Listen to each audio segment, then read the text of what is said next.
خبر دیں آپ کو کہ اسرائیلی فوج کا دعویٰ ہے کہ حزب اللہ کے سربراہ حسن نصر اللہ بیروت حملے میں مارے گئے ہیں۔ دوسری جانب حزب اللہ کے قریبی ذرائع اس خبر کی تردید کر رہے ہیں۔ ان کے مطابق حسن نصر اللہ خیریت سے ہیں۔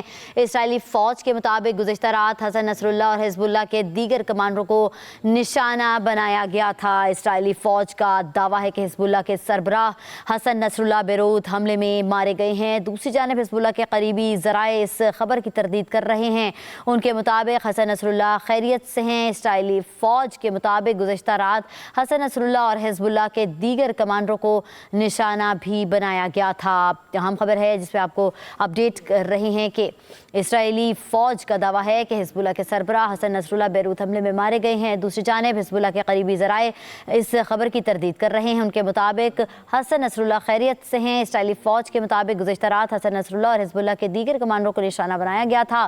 حزب اللہ کی جانب سے تاحال حسن نصر اللہ کی شہادت کی تصدیق نہیں کی گئی ہے، لیکن اسرائیلی فوج یہ دعویٰ کر رہی ہے کہ حزب اللہ کے سربراہ حسن نصر اللہ بیروت حملے میں مارے گئے ہیں، جبکہ دوسری جانب حزب اللہ کے قریبی ذرائع ہیں وہ اس خبر کی تردید کر رہے ہیں اور وہ کہہ رہے ہیں کہ وہ بالکل خیریت سے ہیں، جبکہ اسرائیلی فوج کے مطابق گزشتہ رات حسن نصر اللہ اور حزب اللہ کے دیگر کمانڈروں کو بھی نشانہ بنایا گیا تھا۔ ایرانی میڈیا نے بھی دعویٰ کیا ہے کہ حزب اللہ کے سیکرٹری جنرل سید حسن نصر اللہ اور تحریک کی ایگزیکٹو کونسل کے سربراہ سید ہاشم صفی الدین بالکل صحت مند ہیں۔ اسرائیلی حملے سے انہیں کوئی نقصان نہیں ہوا۔ اسرائیلی فوج کا دعویٰ ایک جگہ، مگر ایرانی میڈیا کی جانب سے یہ بھی دعویٰ کیا جا رہا ہے کہ حزب اللہ کے سیکرٹری جنرل سید حسن نصر اللہ اور تحریک کی ایگزیکٹو کونسل کے سربراہ سید ہاشم صفی الدین بالکل صحت مند ہیں، جبکہ اسرائیل نے حملہ کیا تھا اور اس حملے میں ان کو کوئی بھی نقصان نہیں پہنچا۔ دوسری جانب حزب اللہ کے قریبی ذرائع ہیں جو کہ اس خبر کی تردید کر رہے ہیں اور اسرائیل جو ہے وہ یہ فوج اسرائیل کی وہ یہ دعویٰ کر رہی ہے کہ حزب اللہ کے سربراہ حسن نصر اللہ بیروت حملے میں مارے گئے ہیں۔ ایرانی میڈیا کے مطابق بھی یہ دعویٰ کیا جا رہا ہے کہ حزب اللہ کے سیکرٹری جنرل سید حسن نصر اللہ اور تحریک کی ایگزیکٹو کونسل کے سربراہ سید ہاشم صفی الدین بالکل صحت مند ہیں۔ اسرائیلی حملے سے انہیں کوئی نقصان نہیں ہوا، جبکہ لبنان میں عسکریت پسند تنظیم حزب اللہ کے سربراہ حسن نصر اللہ کو بیروت میں اسرائیلی فضائی حملوں میں نشانہ بنایا گیا تھا۔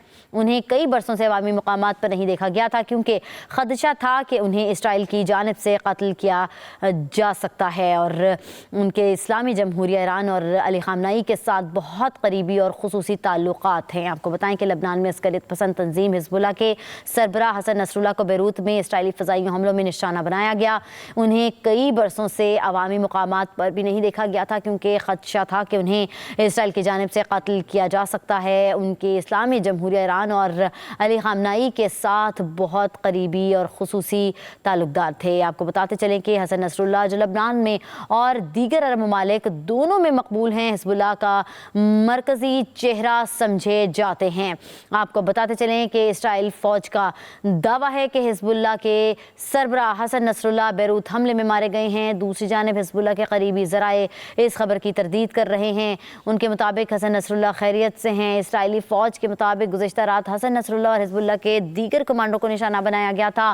حزب اللہ کی جانب سے تاحال حسن نصر اللہ کی شہادت کی تصدیق نہیں کی گئی، جبکہ دوسری جانب ایرانی میڈیا یہ دعویٰ کر رہا ہے کہ حزب اللہ کے سیکرٹری جنرل سید حسن نصر اللہ اور تحریک کی ایگزیکٹو کونسل کے سربراہ سید ہاشم صفی الدین بالکل صحت مند ہیں۔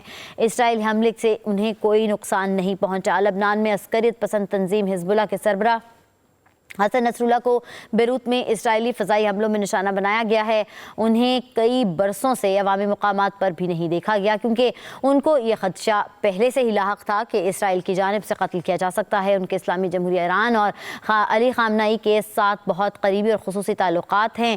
حسن نصر اللہ جو لبنان اور دیگر عرب ممالک دونوں میں مقبول ہیں، حزب اللہ کا مرکزی چہرہ سمجھے جاتے ہیں۔ حسن نصر اللہ نے حزب اللہ کو سیاسی اور عسکری طور پر مضبوط کیا۔ ان کی قیادت میں